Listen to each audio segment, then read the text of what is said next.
Double click हो गया.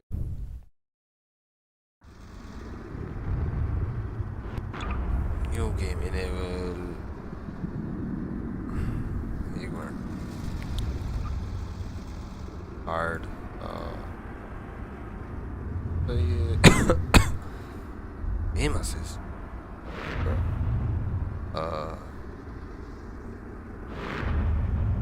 That's I don't know.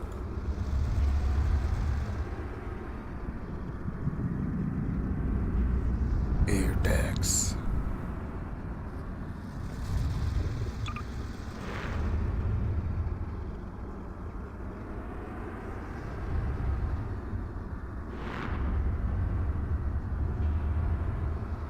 Achievements cannot be earned.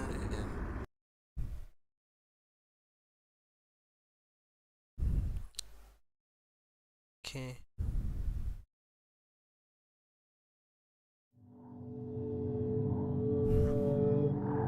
Welcome to Half-Life 2, Episode 1. We received a great deal of positive feedback on the commentary track in The Lost Coast, and so we've included the same feature in this episode. To listen to a commentary node, put your crosshair over the floating commentary symbol and press your use key. To stop a commentary node, put your crosshair over the rotating node and press the use key again. Some commentary nodes may take control of the game in order to show something to you. In these cases, simply press your use key again to stop the commentary. With episodic content, we are hoping to release games much more frequently than has been possible with the monolithic development schedules of the past. Game developers and game customers have been wanting to try this for years. Please let me know what you think after you've had a chance to play this, our latest installment in the ongoing adventures of Gordon Freeman. I can be reached at gayben@valvesoftware.com. Thanks, and have fun. Tell me, Dr. Freeman, if you can. You have destroyed so much. What is it exactly that you have created? Can you name even one thing? I thought not.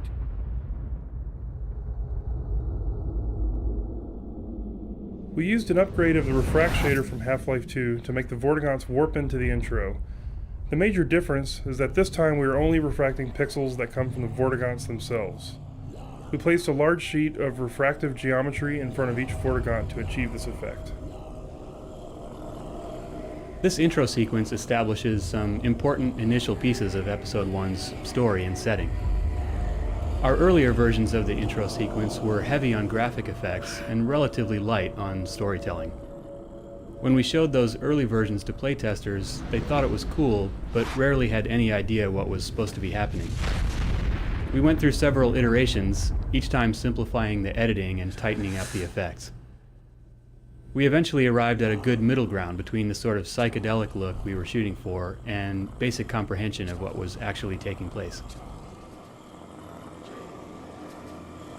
Let's see about that.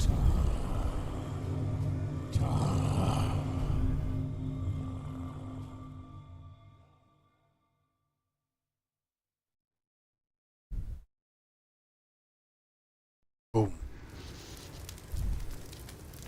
He has to be somewhere around here. Anything there, dog?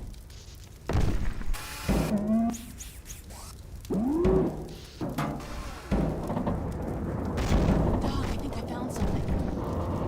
Drop what you're doing and help me over here. Oh my God! Gordon! I was so worried. Hey, the gravity gun. Give it to him, dog. There, Gordon. Dog's happy to see you. I can tell. Okay, dog. Go get the monitor set up so we can check in with my dad. He must be worried sick about us. He was so sure I wouldn't find you here. The Citadel's really coming apart. I still don't know how we got out of there. The last thing I remember is brain falling. Huge explosion, and then I heard Vortigaunts. Next thing I knew, Dog was digging me out of the rubble. Oh, it's all so strange. Right. We should... It's my dad. We've been trying to reach him for hours. Players love Dog, so we made sure that he was the first thing you see when you wake up in episode 1.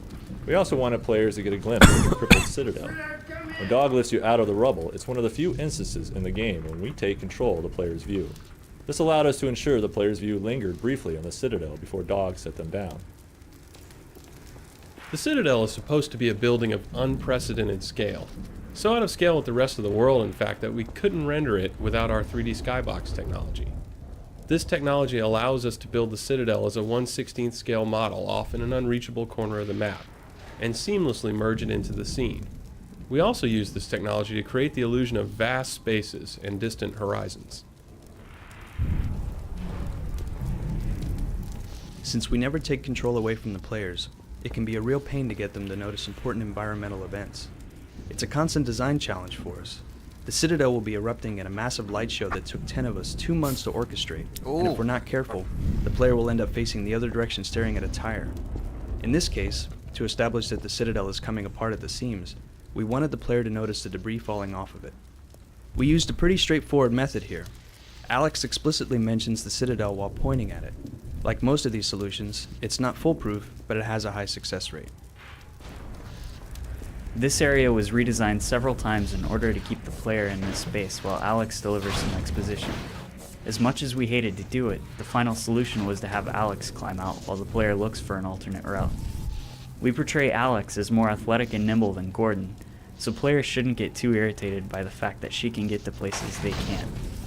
Honestly, we're not especially happy with this crutch, but it's a trade-off we sometimes have to make so that we can get Alex out of the way of interesting player challenges. Dad, are you there? Alex? Alex, come in. Hold on a sec, there's so much interference. Hey, Dog, give me a hand with this.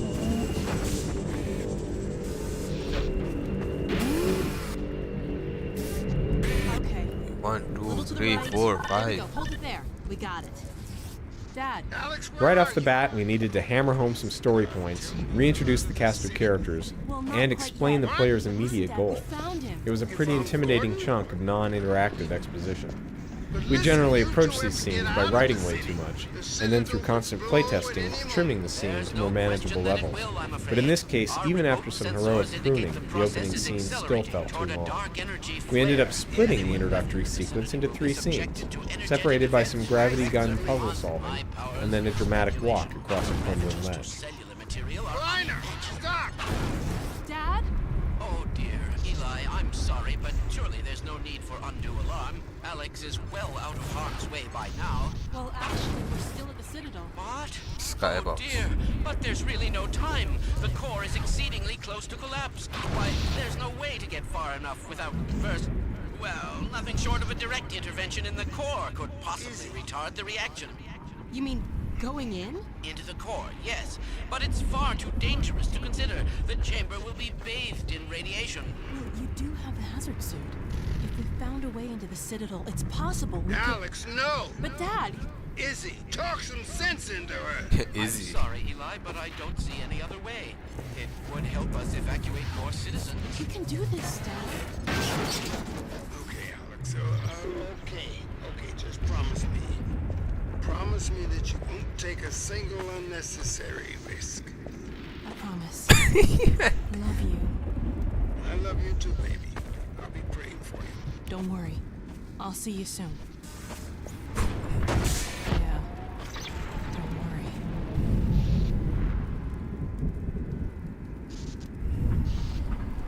Let's see if we can find a way into the Citadel from somewhere along the rim. Dog, a little help, please?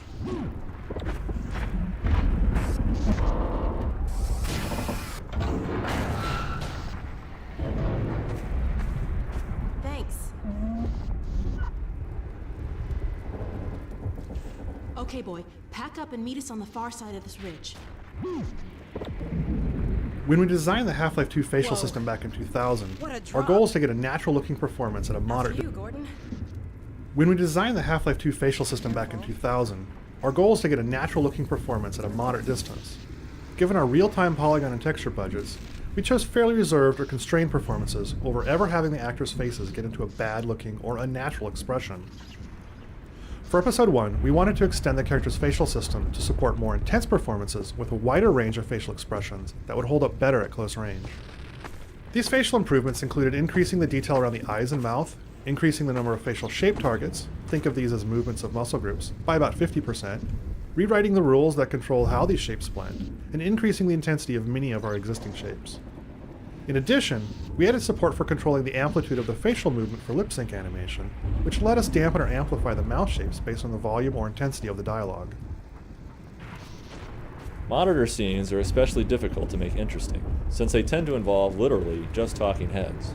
By interweaving critical expository information, like how dangerous the Citadel has become, with some dramatic character interactions between Alex, Eli, and Dr. Kleiner, we were able to convert a potential liability into one of the strongest scenes in the game. A great way to illustrate characters' relationships to each other is to have one of the characters in danger and show the other's reactions to it, which is what this scene is all about. Sometimes we need to keep the player in an area so that we can deliver some critical dialogue or run an important sequence of events. In these cases, we temporarily block the player's path using what we call a gate. These gates generally take the form of some obstacle that can only be removed or opened by some character or event. In this case, the obstacle is a crashed gunship that can only be moved out of the way by Dog. Though the final scene looks pretty straightforward, a lot of care had to be taken to make sure that Dog hit his marks and played his sequences without trampling and damaging the player.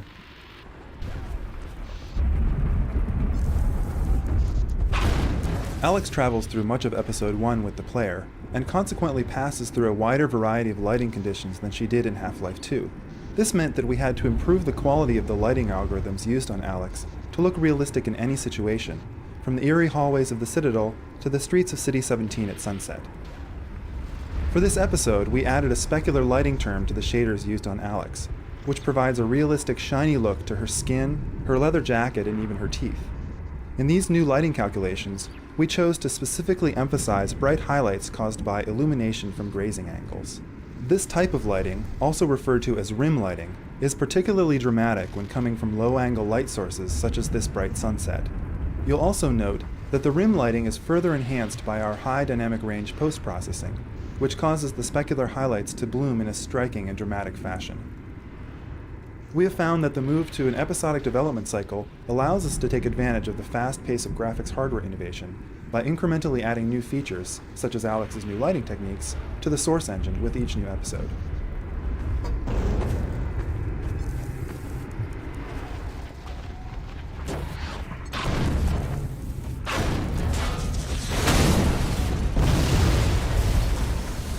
This ledge is a really tricky spot for NPCs to navigate. While we wanted Alex to be able to maneuver dynamically through any complex environment, in certain navigation situations we're faced with a trade-off between flexibility and visual quality. In this particular case, she navigates the ledge with a combination of AI and scripted animations. We've continued to evolve the systems of Half-Life 2 whereby characters move fluidly through dynamic AI and scripted navigation, but ultimately what matters most is how it looks to the player. Our games are created by design collectives that we call cabals. When the idea that Dog! Dog! Look out! Oh my god, Dog! Dog! Dog, are you alright? Oh, thank God. You scared the hell out of me. Now stay with us and help us find a way over. I cannot believe you're trying to get back to that place. This isn't gonna be easy. Well, our games are... What do you think? Any ideas?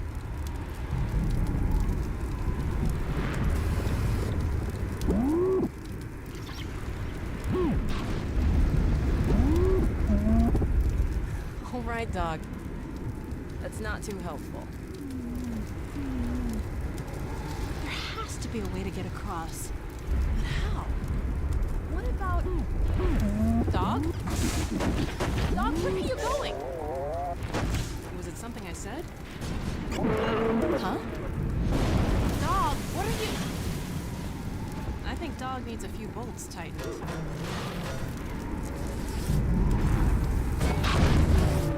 Look out!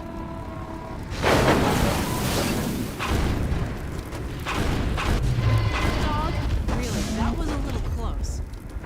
It's gotten into you, huh? How exactly is this supposed to help us? What? Wait a minute. Oh no. You're not serious. Are you?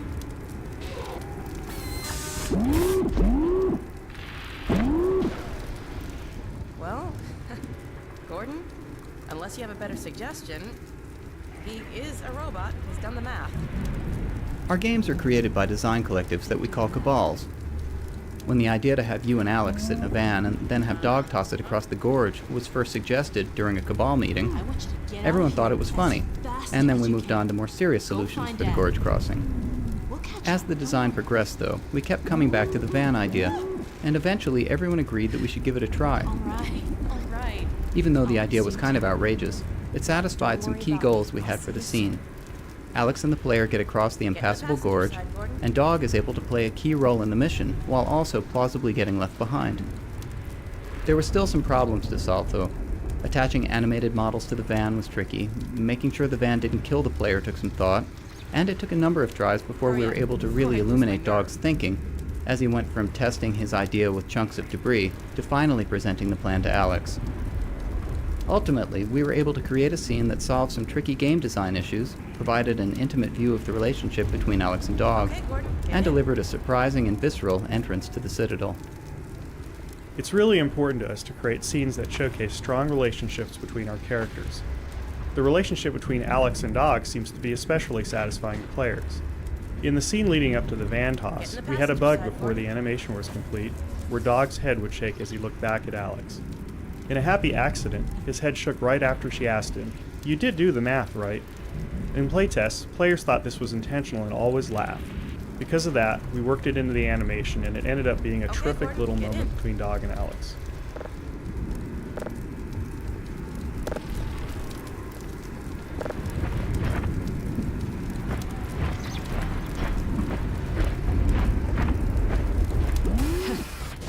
Brace yourself, Gordon. Okay, Dog, let's do it. Before I change my... Okay. Careful, hold on.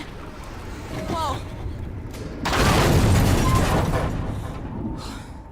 Phew. Whew. Good throw, Dog. Now go, boy, go on. You'll be fine, just... Uh-oh. What now?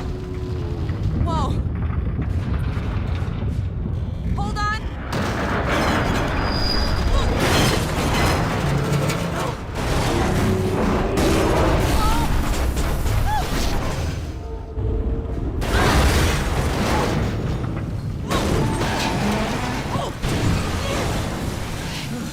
Phew. All right, let's get off before the next ride starts.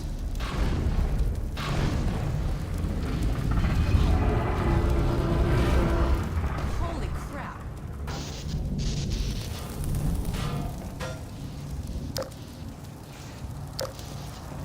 To convey a sense of urgency, we originally designed Alex to nag the player pretty frequently. She'd say things like, "Hurry up and keep moving." Whether or not this created a sense of urgency is debatable, but after about 3 minutes of this, the one thing it definitely did was make the player hate Alex. This was one of the observations that eventually led us to switch Alex from generally leading the players to almost always following. Through playtesting, we discovered that players much preferred to set the pace themselves, and that they especially disliked virtually any hint of bossiness from Alex.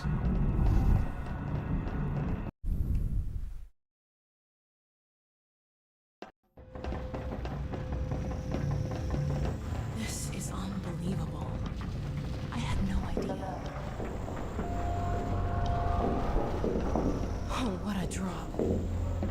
We've got to find a way down to the core. Wish we had a map.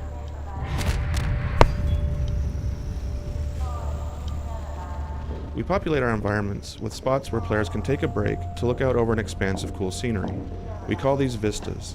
This particular vista was designed to give anyone familiar with the Citadel interior from Half-Life 2 a good view of what it looks like now that everything's falling apart. The pods that are sliding off their track and into the abyss really sell the idea that the Citadel is half abandoned and in chaos.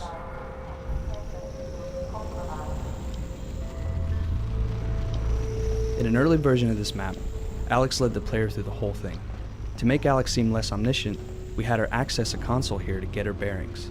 It exploded, which helped drive home the point that the Citadel was in bad shape, but generally, it was a long pause in the action without a lot of payoff. After we made the high-level decision to have Alex follow the player, this entire scene became irrelevant, and we happily cut the whole thing. Oh my god. Stalkers. Well, they shouldn't bother us if we leave them alone. I'll just disable this field and... Damn, I can't get this down. Something... It's that stalker. He's holding it from the other side. We don't have time to look for another way around. How are we gonna get through here? Roller mines. They could help us get out of here. Can you find where those roller mines are going? I've got an idea how to use one here. Training is one of the fundamental tenets of our design philosophy. Before the player is required to utilize some new game mechanic, or new weapon, or face a new monster under pressure in a dangerous situation, we always introduce the concept in a relatively calm, but ideally still entertaining way. This entire scene teaches the player that Alex can convert roller mines so that they can be used as a friendly weapon. Later, the player is required to do this in more pressing circumstances, but at this point, everything's still pretty calm. In the original design, the player retrieved the roller mine from a dispenser and used it to take out a Combine soldier who was holding the field from the other side.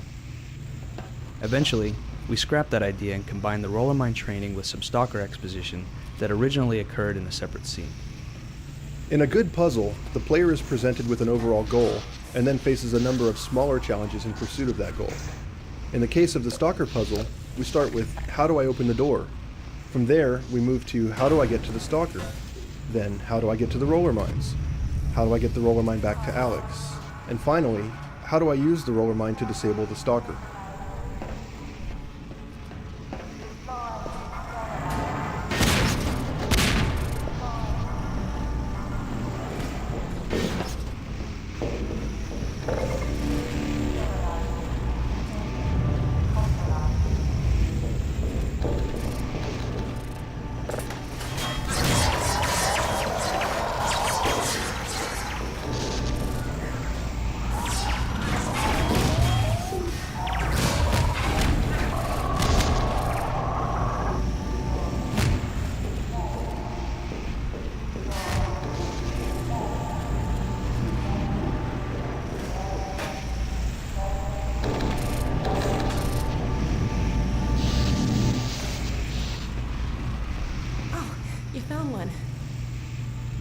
Dad taught me how to reset the targeting system on these things. A little extra juice in the right spot, and it's on our side. I'll hold it out where I can work on it. There it is. It's a lot more unstable, but it should last long enough to take out the stalkers. Let it go now. It'll do the rest.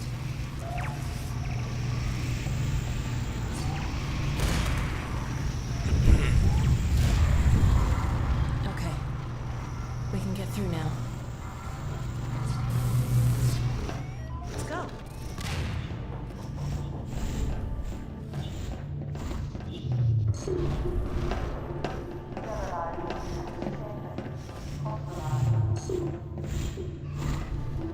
We wanted to create an atmosphere of urgency in the Citadel, with Alex and the player focused on getting to the core to stop the impending collapse. Initially, we tried to reflect that urgency through Alex's behavior and acting. This proved to be unsustainable, however. If the player didn't choose to advance, Alex eventually ran out of lines or animations and was forced into her very non-urgent idle states. We found that the best approach was for Alex to have such implicit trust in and sympathy with the player that she's always content to proceed at whatever pace the player chooses. Once we adopted this principle, lines where Alex sounded impatient or frustrated with the pace of progress quickly stood out and were cut.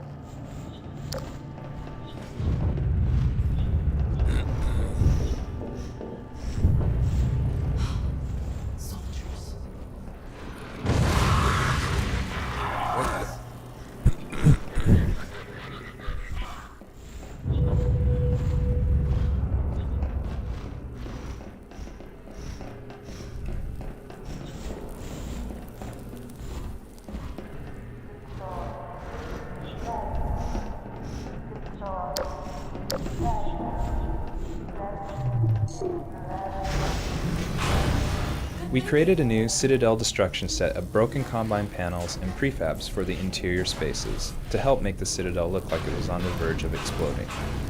We also introduced a strong ambient orange color to help sell the fact that the Citadel was in a much different state from the last time the player passed through. The orange atmosphere was justified due to all the fires and smoke inside the Citadel. Talk about unstable. यहाँ पे मुझे लग रहा है loading zone आएगा.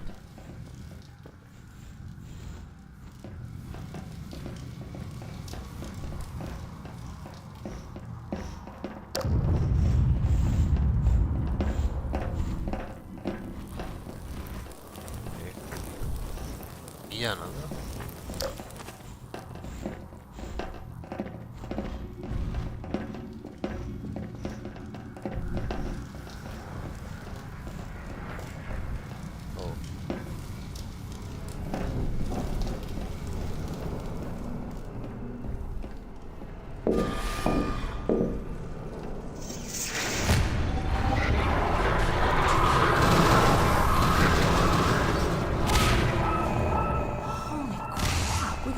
Through that? The primary goal of the first Citadel map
Kinu. Hehe.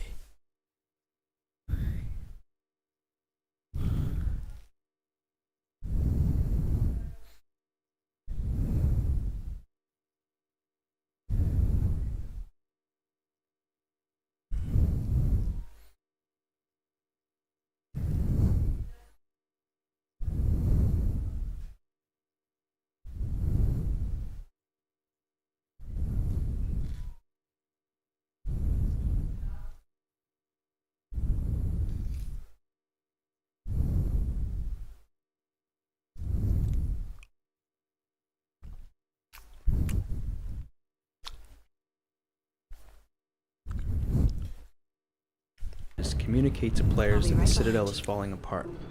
The Vortex was a late addition to the map in an effort to beef up the idea that the Citadel was becoming a very dangerous place. We had particular difficulty in conveying the danger zone here. In early playtests, players thought that the entire bridge was dangerous at all times. Some additional effects work helped let players know where the dangerous areas were.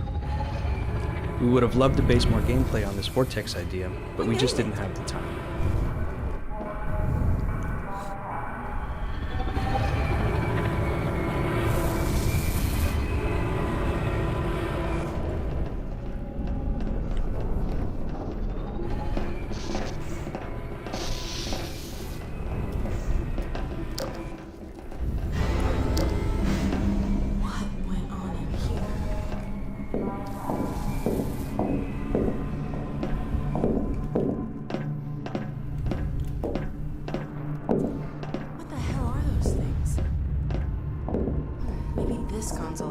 We revealed the pod here to let players see it up close. At the same time, we decided this space needed to look unique and appear to have more significance than the rest of the Citadel areas the player had already traveled through. While The destination is untenable. Surely you can set the relay elsewhere. There's no way I can survive in that environment. Thank God, it's just an old recording. The host? Buddy, you must be joking. I can't possibly...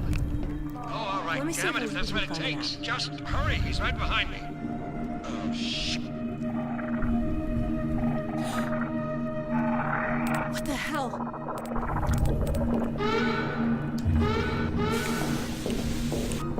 we decided this space needed to look unique and appear to have more significance than the rest of the Citadel areas the player had already traveled through, while at the same time feeling as though it was still made with Combine technology. This room introduces a story point that plays a big role in Episode 2, so the player has to feel like something important is going on in here. A different fog setting, as well as different light styles and configurations, help achieve this. The red lighting is a big contrast to the traditional blue-green colors of the Citadel. we revealed the pod here to let players see it up close. What's that thing? Combine Advisor. It's gone now. Let's get out of here. We revealed the pod here to let players see it up close. At the same time, we didn't want players to get too good a look at what's inside. An old version of the scene had the pod simply hanging from the ceiling. It would burst open and then charge up your gravity gun, but not do much else. The current scene gives us a much more dramatic reveal of the pod, and an opportunity to introduce the mind blasts it's capable of emitting. Though they don't play a large role in Episode 1, these guys were a functional requirement of Episode 2, which meant we effectively had to ship a piece of that episode early. It's important that the player has some empathy for Alex, rather than seeing her as just a bullet-spitting robot. The brief recovery scene after the pod mind attack reminds the player that Alex is also affected by events in the world. 3, 2, 1, loading.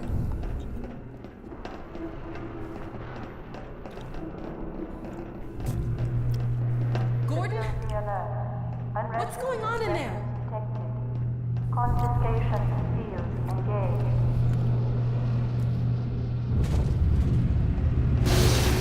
Hey, it's doing something to the gravity gun. It looks like it did in Breen's portal reactor. I'd say there's security device backfire. It'll sure come in handy if it stays that way. Go, go, go. अरे lighting Half-Life 2 base game से तो बेहतर हुई है episode 1 में. The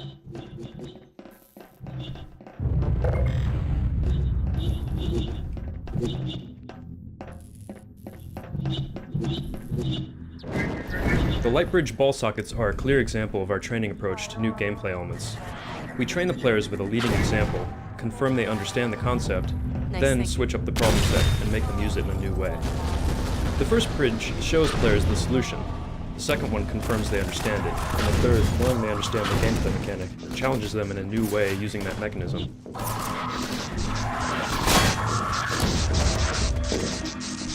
Impending destruction is a recurring theme in the Citadel.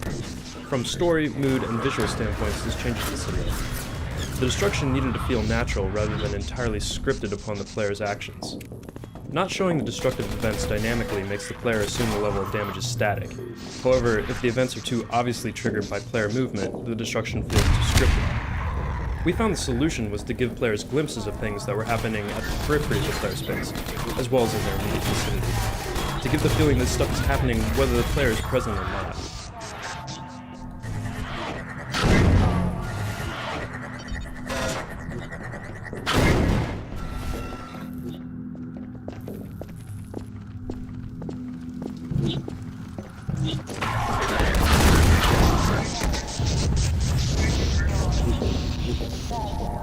Having trained the player that balls fit into sockets, we wanted to introduce a puzzle where the question was how to get a ball into the socket. The puzzle we came up with involved a socket with an object blocking it, so that the player would have to ricochet a ball into place. This sounded simple until we actually tried to implement it. If we made the covering opaque, playtesters didn't realize that there was a socket behind it. When we made it translucent, they often didn't see it was there, and were confused when their shot bounced off. Making it movable was a red herring, making people think that they could actually knock it away. A couple of subtle art changes helped. We added some more prominent shadowing and made the glass panel flash when it was hit with a ball. Some playtesters consistently searched for a position to get a direct shot, which we didn't discourage as an alternate solution.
There are some little practical details that take a surprising amount of time and testing to get just right.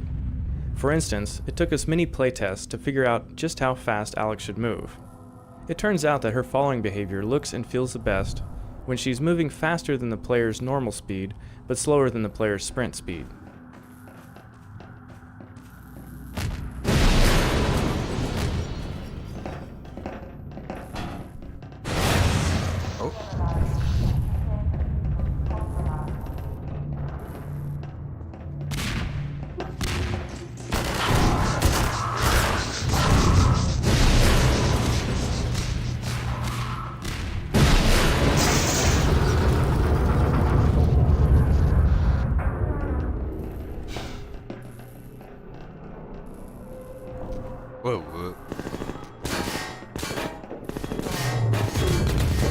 This dropship scene was another case where we had to be clever about drawing the player's attention to something cool that was about to happen, which the player could easily miss if they weren't looking in the right direction. We used a solitary soldier firing at the player to draw their attention to where the dropship climbs into view. Once the player notices the dropship, there's a good chance they'll watch it until the payoff when it crashes.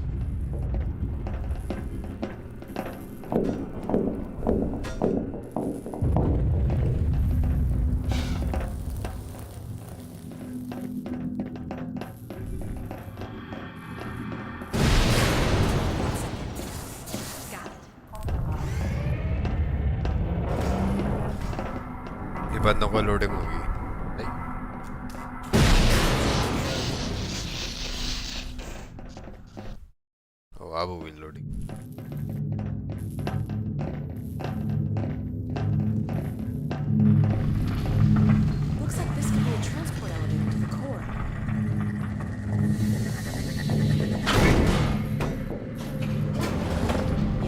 This is where some player training pays off.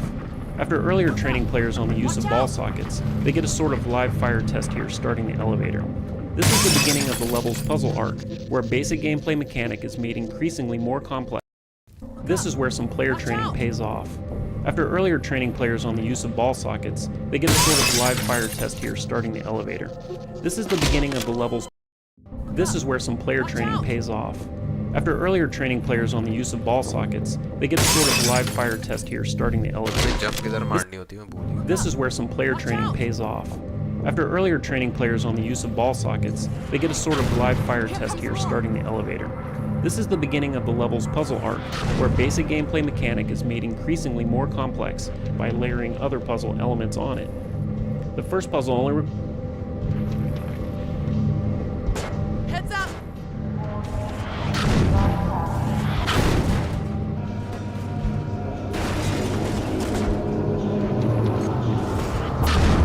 What's wrong with this lift?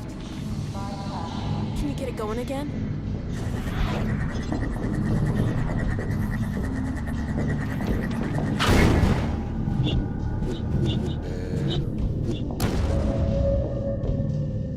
यहाँ पे gap होता है ना जी।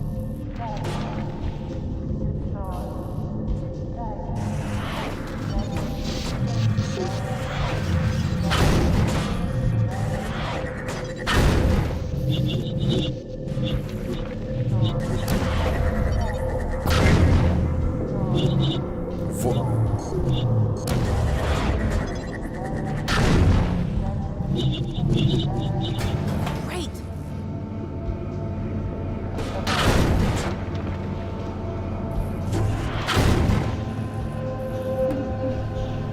Up there! Start her up again, Gordon. Do what you did last time. Here we're presenting the player with a now familiar ball socket challenge, but we're also bridging into some new training, showing the player that stalkers can destroy the Combine energy balls.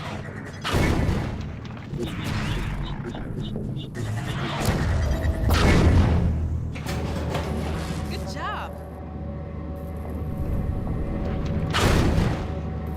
Here we go. We're really moving now.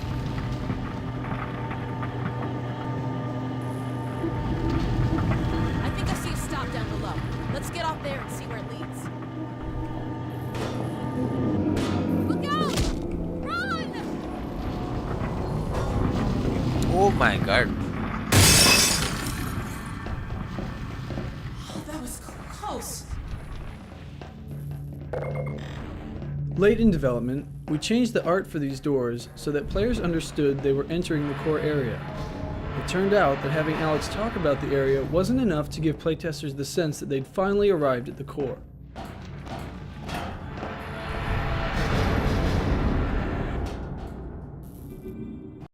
कैसे play tester से बता ही नहीं पा रहे हो dialogue से core पे आया नहीं। This could be it, Gordon. Careful.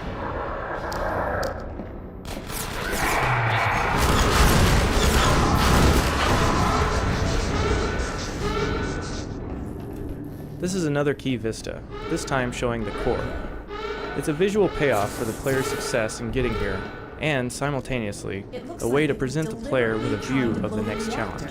But why?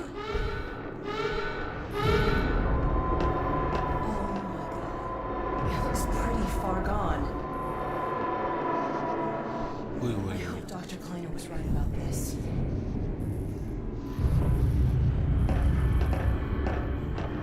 Let's see if we can find a way through the control room.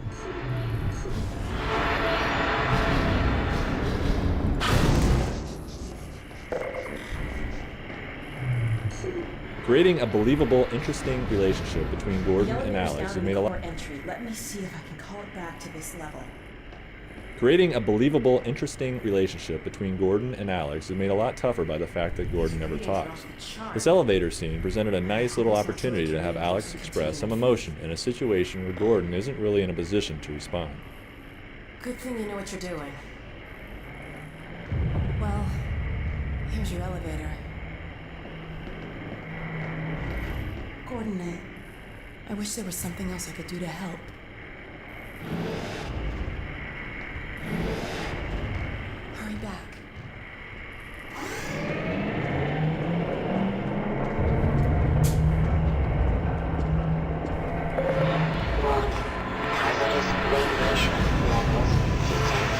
The core design posed a lot of difficult challenges. Generally speaking, if the gameplay in a particular map isn't working, we can simply cut the entire area. This wasn't true of the core, because we knew it was critical to the story.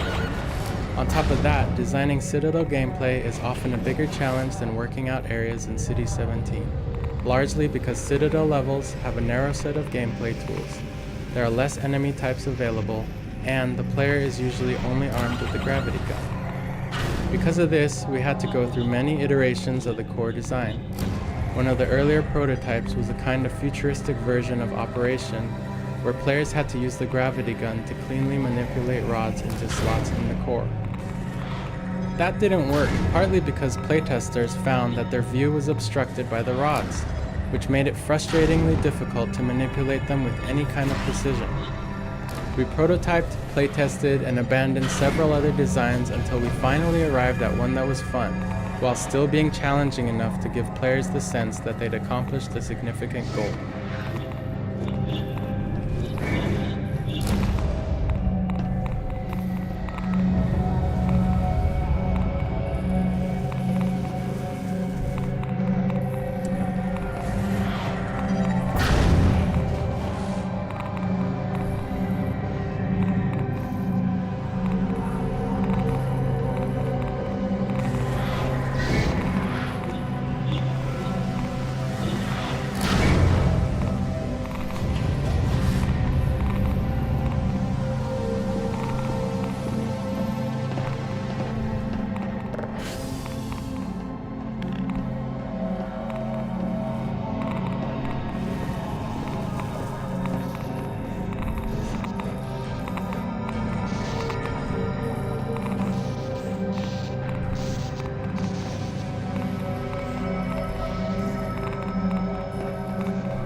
आए जी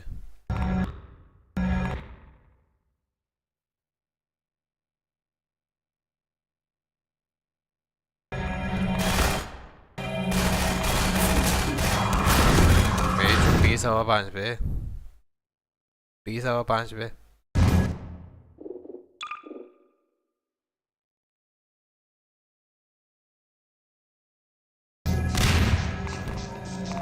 The difference between skill levels isn't just a matter of damage dealt and received.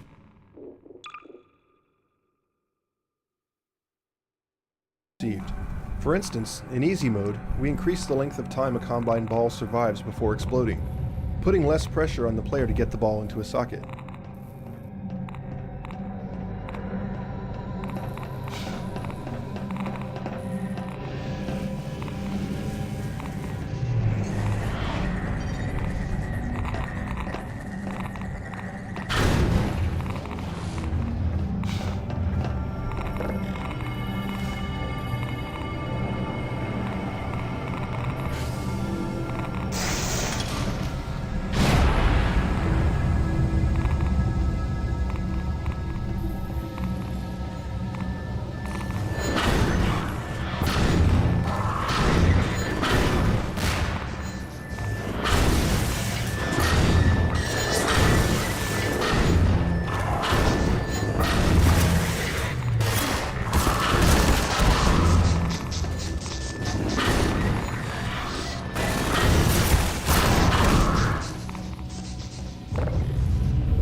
The ball tubes are an example of us working within our available toolkit to create a puzzle around a recognized concept. As a physical navigation puzzle, it's different from what the player has experienced before, and it's challenging while not being a binary succeed or fail situation. There are a number of ways to approach this puzzle. In addition to simply dodging, jumping, or ducking the balls, the player can grab or deflect them with his gravity gun, or pick up the hatch and use it as a shield to block the incoming barrage.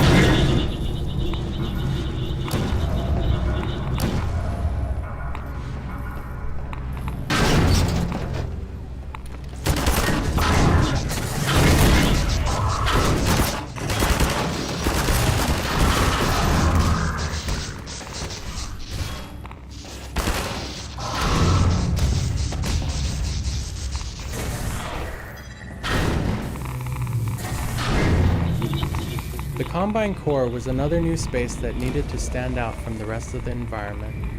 We wanted the core to look hot and dangerous, but still be distinct from the fires and the cool blues of the rest of the Citadel. The core became the primary light source in this space, and in conjunction with the white set of Combine materials, we created an extreme contrast to the normally dark values of the Citadel metals. The core sphere was one of the last special effects that we finished. To achieve this effect, the core uses animated textures, flow maps, normal map refraction and specularity, as well as volumetric particulate matter rendering, which takes advantage of the core being a sphere.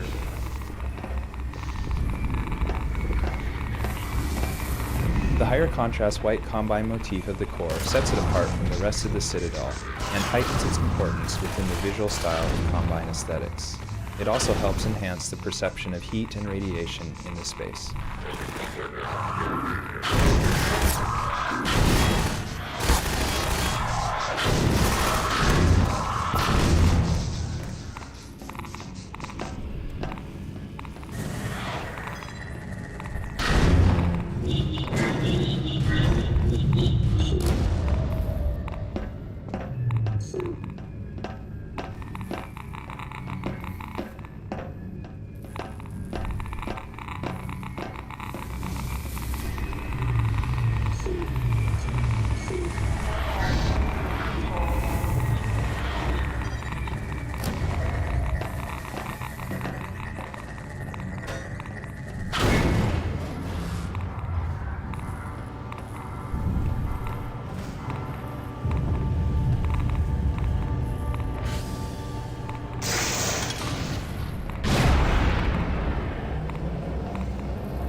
The core was a central element of this part of the game, and as much as possible, we wanted to constantly reinforce its importance. Zigzagging through the space in 3 dimensions while navigating a variety of challenges let us present a few different visual and gameplay perspectives on the same space. By letting the player see the core from a bunch of different angles, we were able to give them a real sense of its scale.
The second ball tube presents a variation of the pattern the player learned in the first ball tube. While the first tube can be crossed slowly, by crouching and maneuvering your way up, the second ratchets up the pace, requiring a quicker, more responsive approach.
The goal of this logic puzzle isn't figuring out that you need to put balls in batteries. It's coming to the realization that, by filling all of them, you've denied yourself an exit, and that you have to desocket one, climb on the lift, and then resocket it. Sparks guide the player to the source of the balls, which happens to be the tube they just passed through.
Monitor scenes, such as this video transmission from Dr. Mossman, aren't simply pre-rendered video. These scenes actually unfold live in an inaccessible section of the map, while being projected onto the monitor screen. Here's Dr. Mossman in the small Arctic base set. It's not nearly as far away from the Citadel's core control room as it appears to be in the level.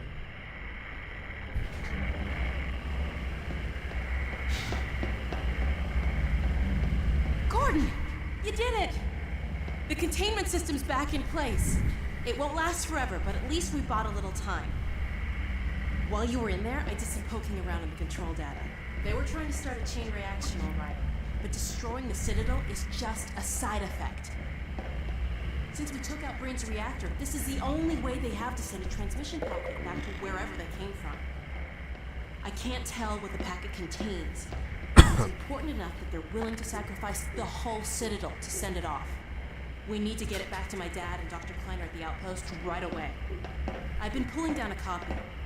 Whatever it is, I have a feeling it's bad news for all of us. There's something else. It's Judith. Take a look. I'm fairly sure I've pinned down the location of the project. It's hard to say how much of it might have survived intact, or whether there's anything remaining that could compromise our work, if it were discovered by the Combine. We'll need to take a close look at it, of course, but I should be able to give a better opinion within a few hours. If the site is where we think it is, then it should be no more than... I'm gonna cut this short. We may have been spotted. Where the hell is she?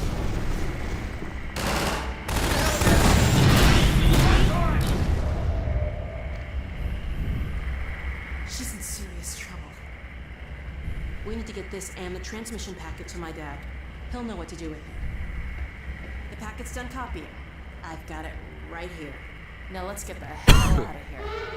Uh-oh. I think they felt that. I've secured an exit elevator. It's this way. Come on!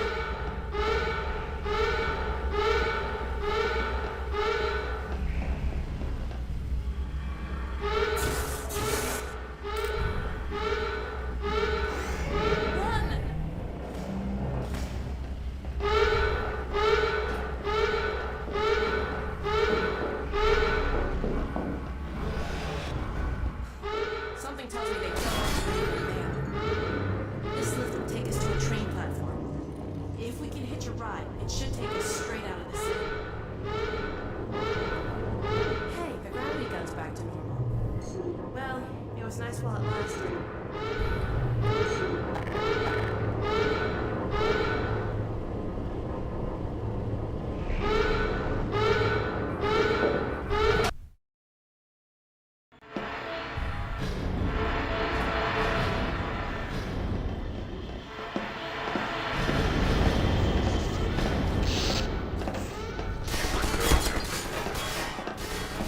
Usually, the second step of our training arcs involve a threatening training area. This is the second step of the roller mine training. In true to form, there's the threat. The indestructible roller mines endlessly attack the player in a gated space. The only way to defeat them is to have Alex convert them, which means there's no way the player can miss the point of the training. Players also like to see the AI characters fight each other. So after reminding the player about Alex's roller mine hacking talent, we let you sick them on a pack of Combine soldiers.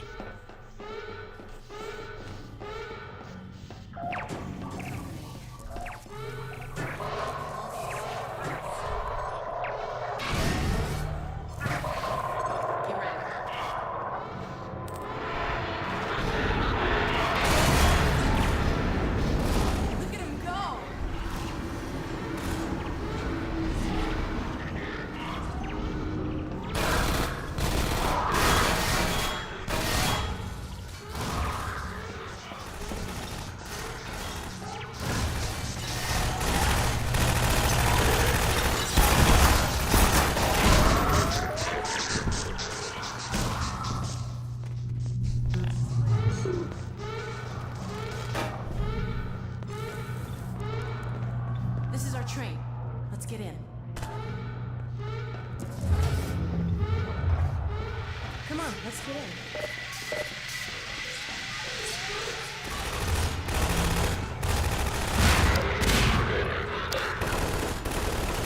In much the same way that movie effects often utilize different versions of the same model, there are actually three trains that make up the stalker scene. The first one is the moving train you see arrive at the platform. The one you're in right now is a static interior with lights moving outside of it to give the illusion of motion. The third train is the crash version. It's a tilted, banged up, and totally separate area from the moving version. This is what happens to you The if transition you from resist. moving to crashed is disguised by a brief fade to black. Alex's reaction to the stalkers went through a number of iterations. In very early versions, Alex was frightened by the stalkers. That didn't work because it didn't fit with Alex's earlier reactions to stalkers in the Citadel. We changed it so that she expressed anger at the stalker's predicament. Early versions of this new direction failed because Alex's transition from generally upbeat to blind rage was simply too abrupt. Ultimately, through rewrites and rigorous testing, we found the right tone for the scene, a simmering anger level that was more in tune with the situation. Let's hope the worst is over.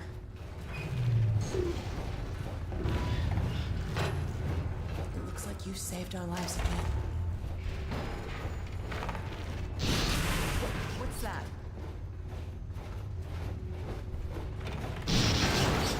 Oh my god. Brace yourself.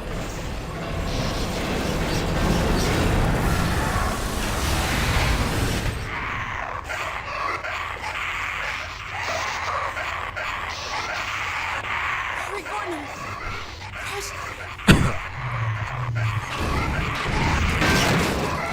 We wanted the crash train car to be very disorienting.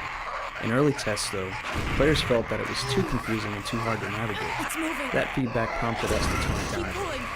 By rearranging some of the geometry, we were able to create a banged-up, tilted environment that still offered a relatively unobstructed view to Alex. Thank you.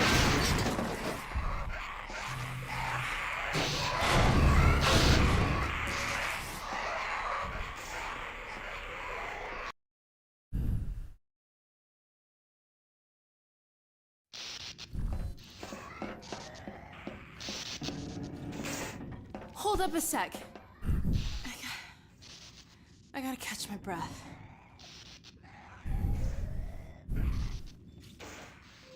Okay. Well, this might not be as easy as I thought. We're in the same boat as the other evacuees now. On foot to a train station. Let's head for the surface. This is another multi-purpose scene. First, Alex is visibly shaken, which once again humanizes her. But she also states the player's goal for the second half of the game: climb to the surface and get to the train station.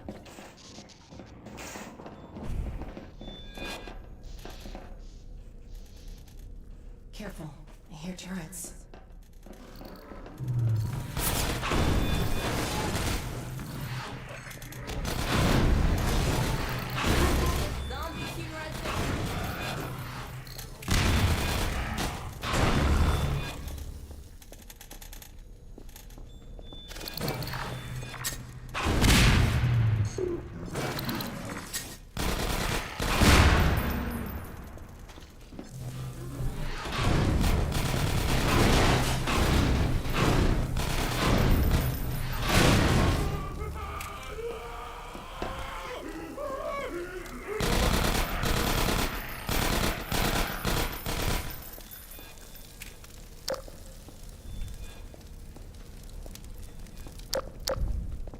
can't see a thing.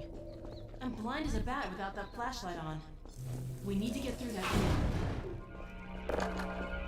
Damn, it's got a powered lock. How are we gonna get this open? Let's see if we can find a power box.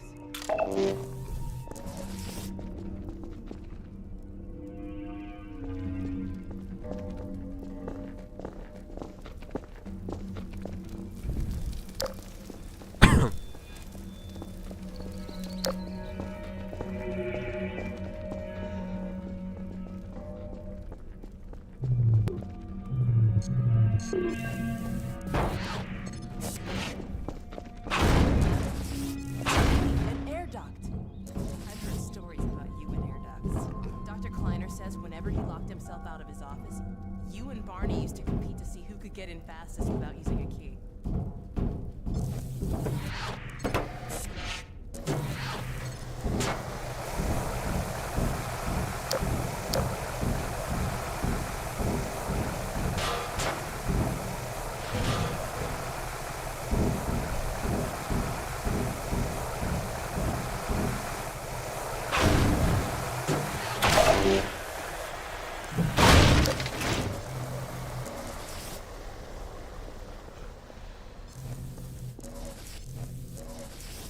Before we armed players with traditional weapons, we wanted to give them a chance to appreciate Alex's combat abilities.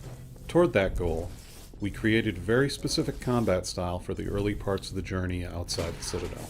Dark, tense, surrounded by zombies, and either weaponless or starved for ammo, so that players needed to rely on the gravity gun, and more importantly, Alex. This is where players finally get a weapon. Since the door only opens when the padlock is shot, players can't proceed without finding the pistol. It's effectively a weapon gate. Once players are through the door, we can be sure they've got a pistol.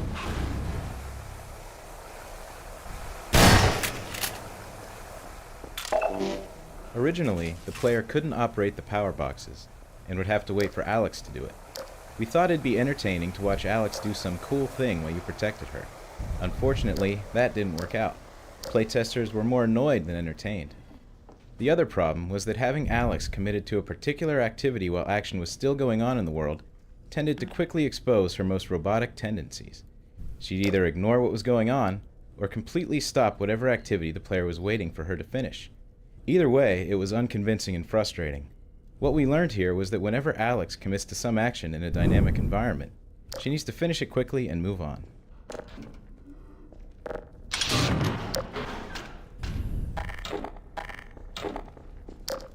Hey, and you found a gun!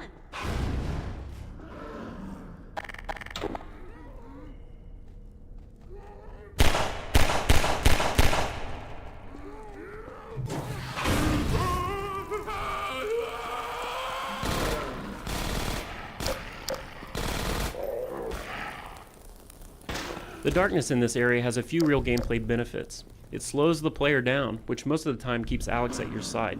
The claustrophobia, the close-in combat, and Alex's constant presence and reliance on your flashlight help enhance the tension and your sense of camaraderie. In the dark, the limited flashlight battery adds an extra layer of resource management to the tactics of combat.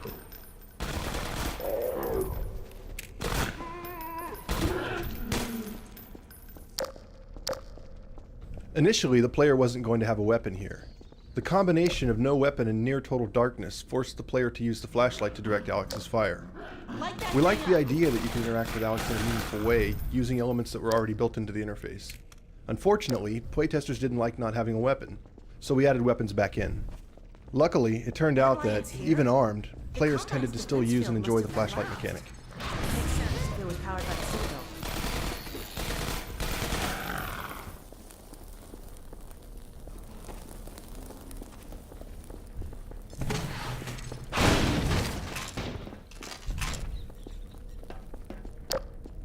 If you don't like Alex, you're not going to have much fun with episode 1. So Alex being likable was one of our most crucial design goals. Looks like we found Little a moments troop like the train. Zombine joke. What the hell is that? A combine zombie. That's like a zombine, right? Zombine, get it? Okay.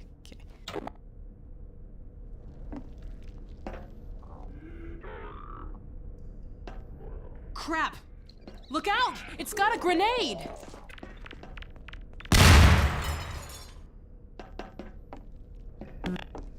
If you don't like Alex, you're not going to have much fun with Episode 1, so Alex being likable was one of our most crucial design goals. Little moments like the Zombine joke are designed to make Alex more endearing. Since we like to multitask, it also had the practical purpose of introducing a new monster. The success of the scene relied on a combination of dialogue, voice acting, and animation. Surprisingly, lighting was really important too. Under red light, Alex's self-deprecating groan looked more like she was sneering at the player for not getting the joke.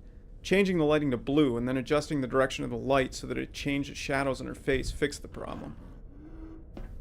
It's important that monsters get very deliberate introductions, since players are going to interact with them a lot. Generally, we let the player first see a new monster in a safe environment, so they can start thinking about it before they have to fight it.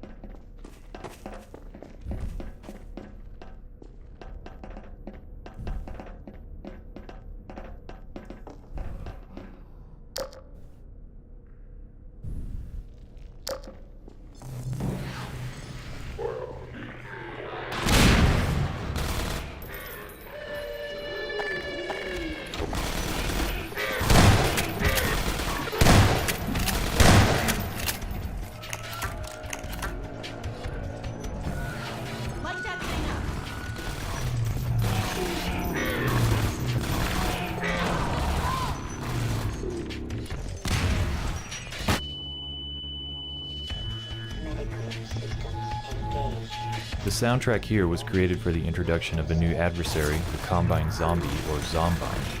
Discordant guitar tones and bends and a lo-fi fast beat work in the background of this encounter to create an off-balance and disturbing mood.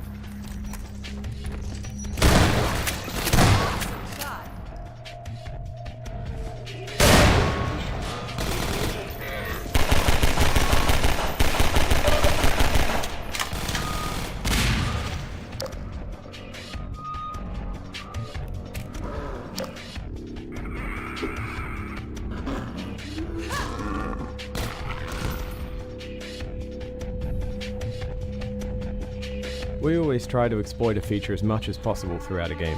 For instance, these flares.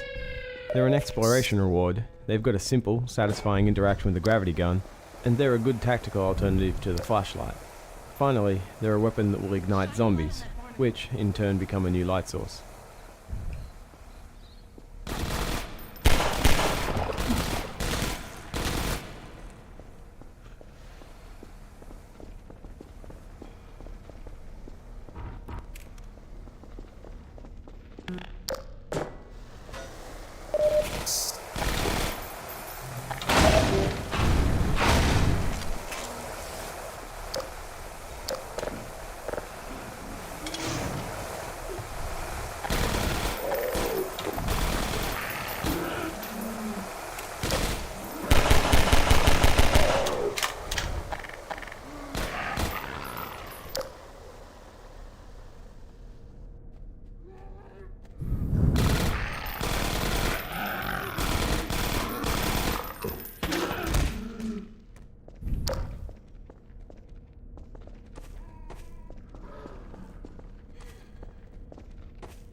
For Episode 1, we implemented a scripting component called the Response Rules System for dynamically managing NPC speech.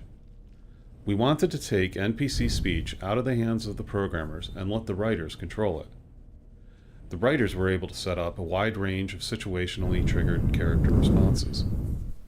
For instance, Alex has different reactions to different enemies, can warn the player of danger, calls for help when she's mobbed, and will ask for light.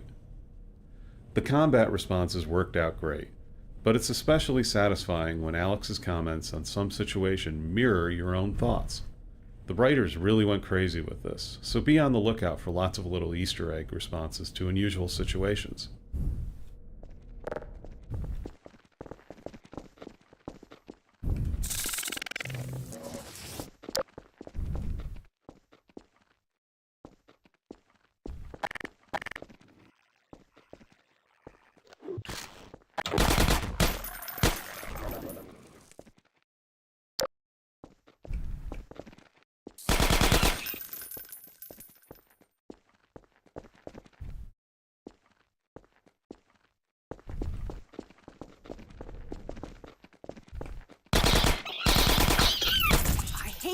things.